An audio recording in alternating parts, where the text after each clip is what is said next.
So this is source 4 of economic prosperity, and this is efficient capital markets. The whole idea here is that in the same way that we need to have efficient markets for goods and services in order to have prosperity, we also need to have efficient markets for capital. Of course, capital being anything that we use to make other things, and this includes money, which we're going to focus on today. So, we have a problem because the money that we use to invest is the money that people save, right? But there's a problem, right? In the same way that there's an information problem between who's making items and who wants items, there's also an information problem in that, okay, who's saving money and who needs more money than they're currently producing, right? Who needs the money people are saving, and who's saving money and needs to give it away to people to get money in return, right? To earn interest.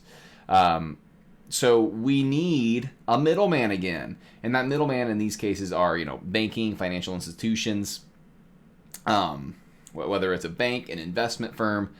These are all the ways in which we get capital to those that need it. Okay, so if you by saving, by not consuming today, right, by cutting back on our consumption, we as a society we can produce more in the future, right? In the same way that instead of slaughtering 2 calves that we have now, or a calf and a bull. A calf is just for a baby bull and cow, right? I was, look, I may have been raised in a hick town, but I did not develop the tropes of a person that was raised, in a more rural town. I was joking with another teacher today that I feel like, if I would have gone hunting or played football, I would have a much better ability to judge distance, because I have no clue. What's 5-10 yards beats the heck out of me. But in the same way that, instead of slaughtering animals, if we cut our consumption, we don't eat them now. If we eat them in the future and we use them to breed now, we can have more, right? So by cutting our consumption now, we can produce more. So it's important that we have a way for people to save now so we can produce more in the future. So then you got to ask, what's the reason that we save?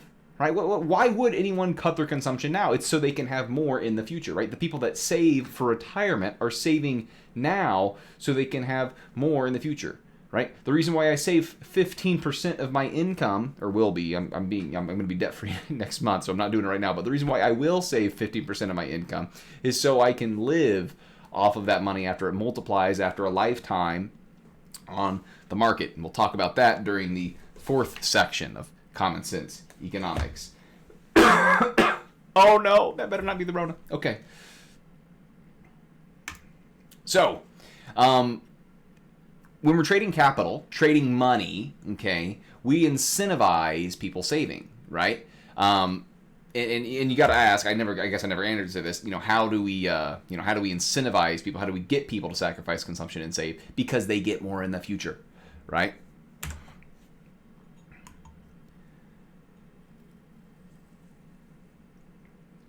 Yeah, there's plenty of parables, or at least 2 that I can think of, right?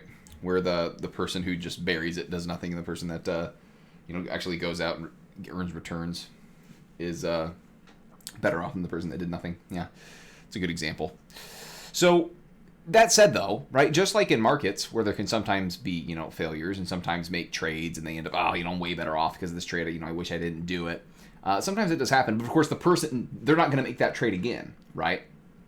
If I go to, eat at a restaurant and the service is horrible, the food is horrible, sure, that trade happened, but I never do it again. In the same way, do we think that bad investments happen more over and over and over again? Well, no, right? Because people are incentivized not to, right? The bad investment does not happen very often because people, if they are the one, like if you invest in something, who's on the hook for it? It's you, right? And in the same way that you want to get the best products as a consumer and why you want to get the highest prices and the lowest costs as a supplier or a producer, in the very same way, investors want to get the best return on their money. So bad investments do not happen very often because you're the person. You as the investor, you want to have the highest return, right? When you're saving for retirement, you want to put your money into a program that's going to generate the highest return, right?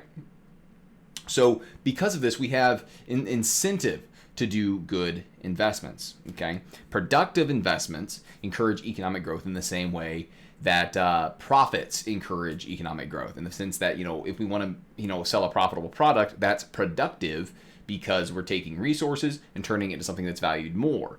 Okay, productive investments, they take resources now and turn it into something that produces more resources later. So, when you know that, so in the same way that we ask, okay, when do we know to produce something? When the costs are lower than the benefits. How do we know when to invest in something? Well, you do it when the cost of investing is less than, the total returns. Okay.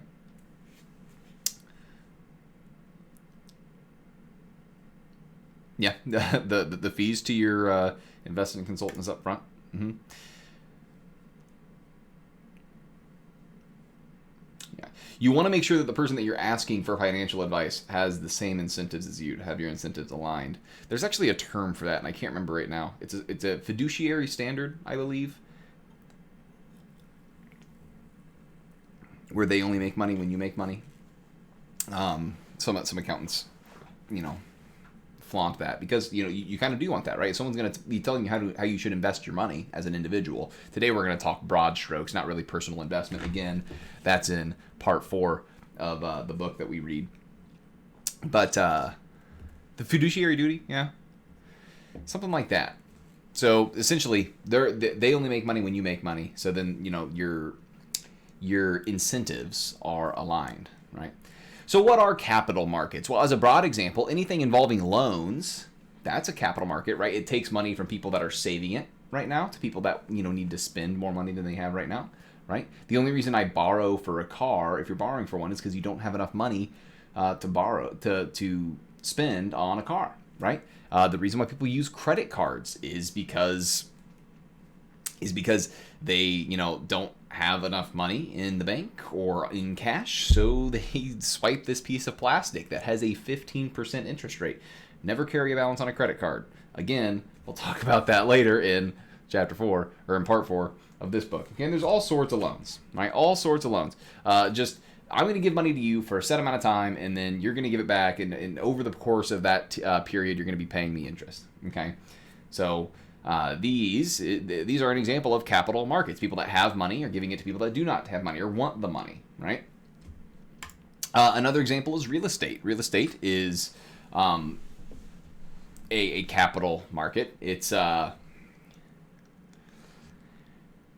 this. How do I explain this? I mean, I guess I know how to explain it. It's how do I put this in the bluntness of terms, right? So loans. Right, it's a capital market because people are able to literally give money to someone else.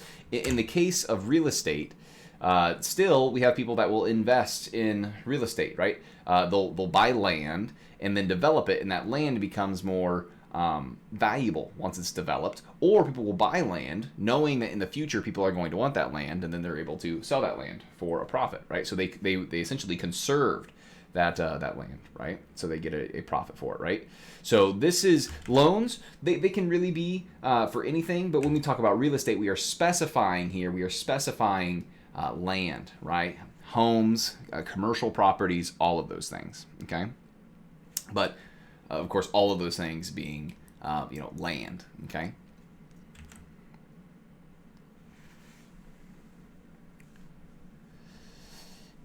In dark past, yeah, we'll talk about that, because credit cards they have their good side and their bad side, and sadly, a lot of people end up only seeing their bad side. Very sadly. Oh well. So another example could be financial markets, right? This is where we start getting into stocks and bonds, right? So there's different ways to invest your money, right? I could, or I guess give take money from people that have it now and give it to people that currently need money, right? So businesses are a good example of parties that could be using money. So, and there's typically two ways that you can invest your money with a business. You can buy some of their stock, which is a portion of their company, right? Or you could loan them money. A bond is essentially a loan to a company that they pay back after the set amount of time with a little premium on top, right? So if you look here, this is actually a very good visual, and you can see that they are different things, right? So when you buy stock, you're buying ownership of the company, right? If a company has 100 shares and I buy 1 share of that company, I own 1% of that company, which means that when the return for that is I get 1% of their profits. It's called a dividend, as you can see there on the second row. As far as a bond, though, that's, again, I'm giving money to the company, and they're saying, hey, I owe you back this amount in 10 years, and we're going to pay you, 5% of what you loaned us. Okay, so instead you get kind of interest, or we call those, coupon payments. With bonds, you're going to get your money back. Matter of fact, when a company goes under, they have to pay out the bondholders first. As far as stocks go, if tomorrow Apple were just to vanish and be no more, and just all of their stores, all of their factories were just empty, and the company shut down, my stock would just be worth nothing. I don't necessarily have to get paid off. There's no return guarantee. So as far as, one thing that you get with stock that you don't really get with bonds is that if you own enough stock in the company, you can kind of have a say in what goes on, in the same way that if I own, a company, I get to say what goes on. Well, if you own stock in a company, you are one, of many owners. So you get to, if you have enough, be able to vote in the company. Okay. But essentially, people will invest in stocks because over time, companies will become more and more valuable. So you can use those as a way to invest, and people will also invest in bonds because they always, give you interest back. In depending on where you get the bond from, you can talk about the safety of that bond. Again, I don't want to get too much into this, but essentially as we look at these three things, these three examples of capital markets, we are taking money from people that have extra money now, extra resources now, and giving it to those that want or need those extra resources now. Okay, so it could be loans for an item, it could be real estate, it could be businesses that need that money. Okay, I don't want to get too much into stocks and bonds because, again, we're going to cover it in part 4 of this book here. Okay, so what I do want to talk about is the 2008, 2007, 8, 9 financial crisis. This is talked about heavily in the book. The book does a great job of explaining it, so please make sure you're still reading. I'm going to give an abbreviated explanation of it, and this is something that's certainly tested over because it's a great example of what happens when the government introduces incentives into financial markets that should not be there, right? So there were these two government chartered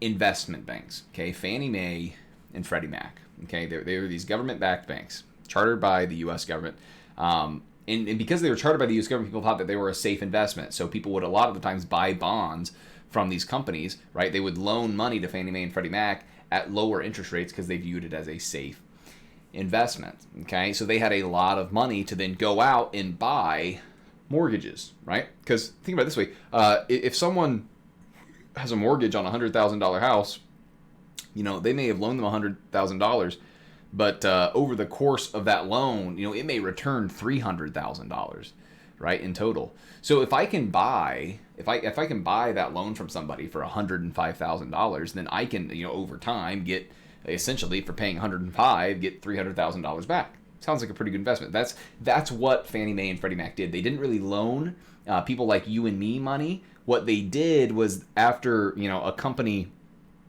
a bank would loan money to a person for a house, we call that a mortgage. They would then buy that mortgage from that company, right? So they kind of they would buy agreements from banks that loaned money to individuals. Okay, so they were able to then buy these loans, but because they were intermingled with the government, they kind of had to listen to what Congress told them and required of them. They had to listen to what the executive agencies in the government were telling them. And one thing that was occurring in the late 90s and early 2000s was some requirements for Fannie Mae and Freddie Mac from Congress, requiring that they have to buy loans from low and middle income borrowers, right? Because it's the American dream to own your own home, right?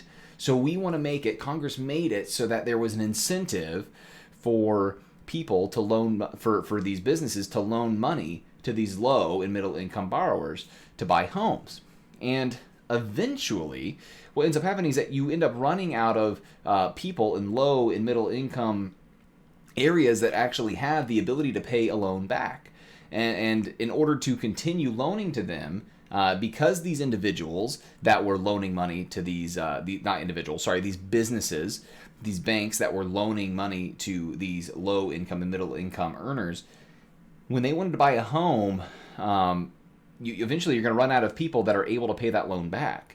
So they ended up actually going to people that had maybe a riskier aspect of them, to where they may not be able to pay the loan back, right? We call these subprime mortgages when a bank loans money to a individual that may not be able to pay it back, right? So eventually you run out of people who are able to pay it back. So then these companies, because they're not the ones that are going to be footing the bill if the person defaults on their loan, they end up loaning to these subprime individuals. And eventually you could see the portion of subprime mortgages increase year over year, because these banks, they would loan the money to these individuals. These individuals would eventually not be able to pay back their mortgage, so the mortgage becomes worthless. But as a bank, you go, man, I don't want to loan money to somebody that's not going to be able to pay me back. But you also have to realize they weren't the ones that were going to get paid back. They were just going to sell that mortgage to Fannie Mae and Freddie Mac, who were being told by Congress to buy these subprime mortgages, right? So these subprime mortgages, they soared and became larger and larger a share of the actual mortgages that existed. And eventually the mortgage, it would crash in value, and eventually that would expand out to include the whole market, crashing there in 2007 and causing that recession there through the end of the late 2000s, through the end of the 2000s. As far as Jared Kushner's involvement, I'm not too sure. And yes, again, Fannie Mae and Freddie Mac, they only bought loans, right? They would buy the mortgages. They wouldn't loan money to individuals like you and me, okay? And I simplified it. CDOs are essentially what Fannie Mae and Freddie Mac would do, is they would combine a whole bunch of mortgages for people to buy a share of, right? So in the same way that I would buy a share of a company, I could buy a share of that collateralized debt obligation, essentially a bunch of mortgages, gobbled together. And I could buy a share of that, and in the same way that I get a share of the profits if I own a share of the company, I get a share of the mortgage payments if I own a share of that CDO.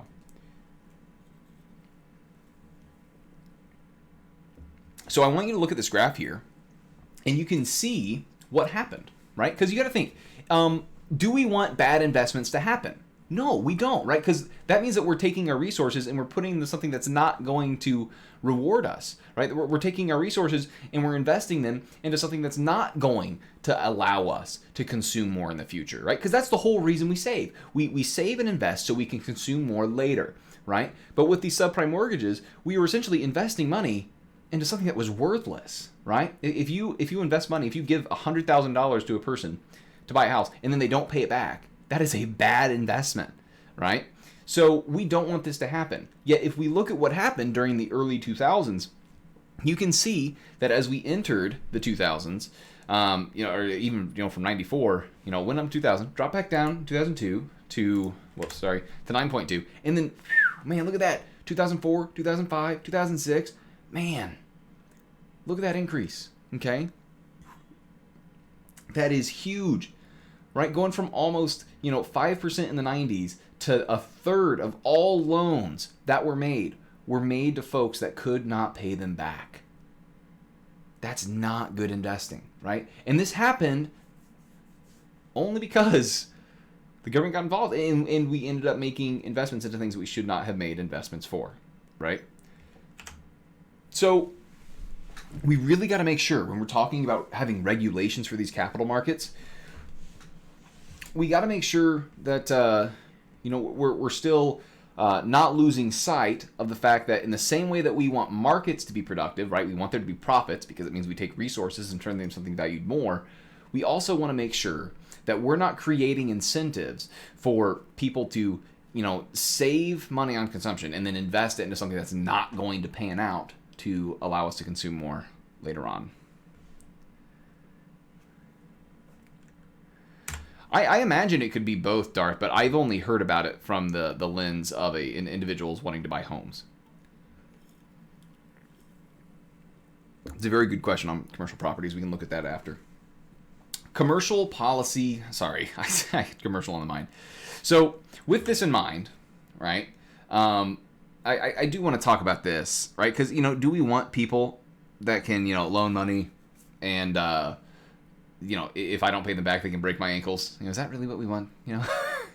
I know my mom. Like I am of the the age where my mother, she was a person that was a subprime borrower, right? She was a single mother who was able to somehow buy a 3-bedroom, 2-bathroom house. I don't know the square footage in a relatively nice area of town. What? She made like $30,000 a year. There's no reason why that makes sense. Right? There's no reason why that makes sense. Yet she was able to do it. So my mother. Do I want her having this loan shark come out here? Like what if she borrowed money and it comes and breaks her ankles? I don't want that, right? But the thing is, if a market's free, are we really going to have people that are going to break people's ankles? Sure, there may be, but I know myself, I'm not going to be borrowing from them. Okay. And this here, ignore the caricatures, right? Just because you're a subprime mortgage borrower doesn't mean that you're a person that smokes or wears a grimy tank top. But this is a good descriptor of who a subprime borrower is, right? A person with low income, right? They don't have a secure job. I know during those early 2000s, some of those subprime borrowers, they were able to actually put down, without having a job, they were able to put down their welfare benefits as income and still get a loan somehow. I don't get it. You could see that the incentives were all out of whack, right? Okay, because I know that I'm going to be able to sell to this government entity this mortgage, I'm going to loan this person that I know is not going to be able to pay back this money. And then once I get the mortgage, I'll just sell that mortgage to them. I get to keep how many ever dollars premium that they're paying me to make that loan. Right? You can see that the incentives were out of whack, right? Having bad credit. Of course, another example, you have bad credit because in the past you borrowed money and not paid it back. And then you can see kind of the opposite for people that we call prime mortgages or prime borrowers. Okay.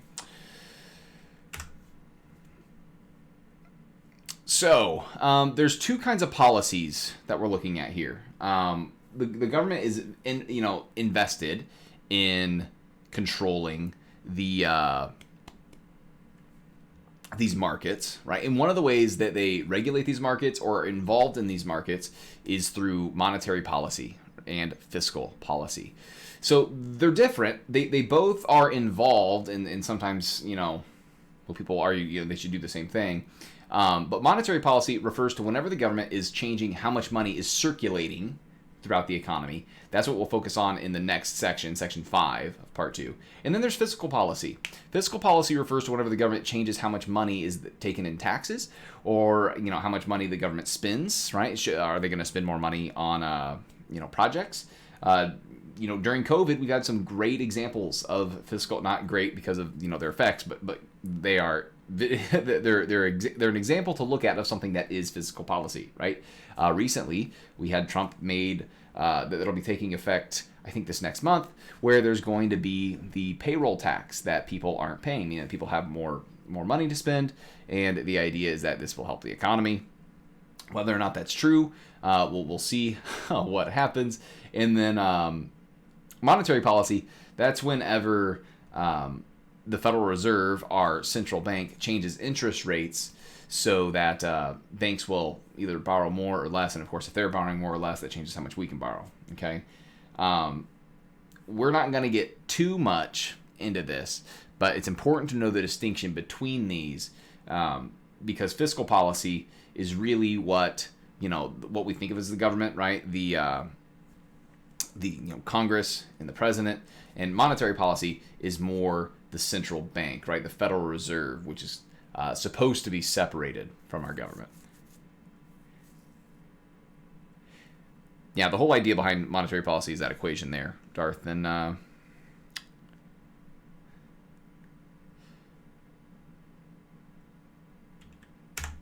Interesting.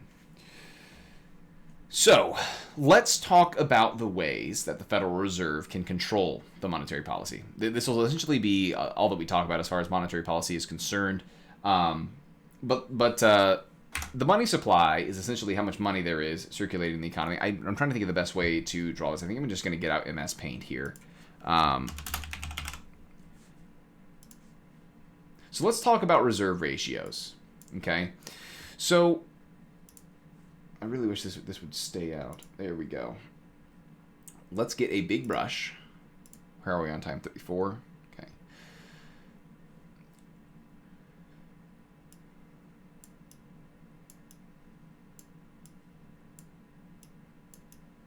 So imagine that banks keep all their money in buckets, right? And these are my buckets. Okay. Let's make these equal to each other, just for the sake of.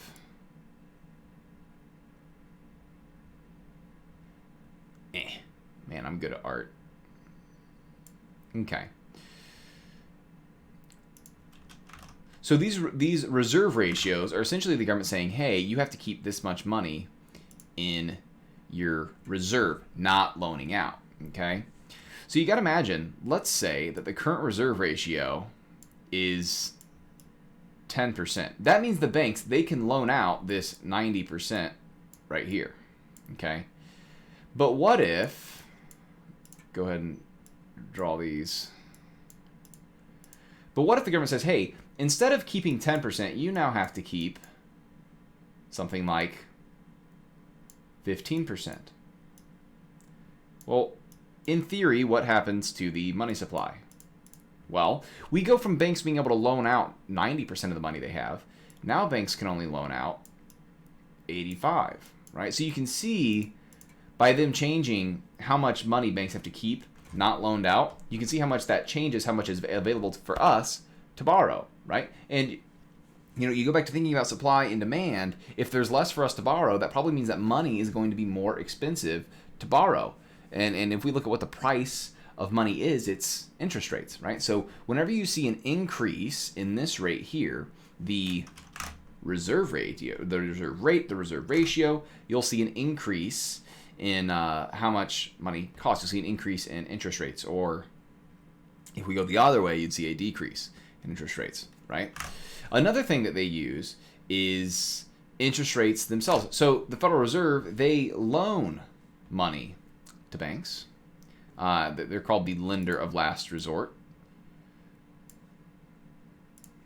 So if they increase the price of money, how much they loan to banks at, if they increase that rate, if they increase that interest rate, then what's going to happen to the quantity supplied? Or let's look at quantity demanded, actually. If they increase price, what's going to happen to quantity demanded? Well, if price goes up, we know that demand goes down. The banks borrow less money. And of course, if the banks are borrowing less money, that means we borrow less money, right? If they are to make that price go down, if they're going to lend to banks at a lower rate, well, then we can see that the quantity demanded from the banks would go up. And of course, if the banks are borrowing more money, then we are borrowing more money. And yeah, and that's true, Darth, right? Because you got to think, one of the reasons why interest rates have been so notoriously low recently is because the Federal Reserve, look no further. The Federal Reserve has actually had incredibly low rates. We've been below 5 for, it feels like, forever. Interest rates are very low, which is why, your savings account doesn't really return you that much.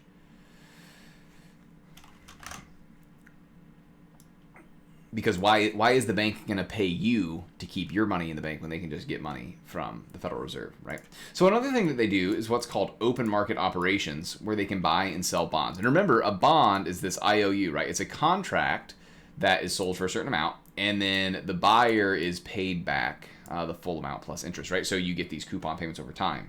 So the last thing here is what we call open market operations, right? So we have the banks.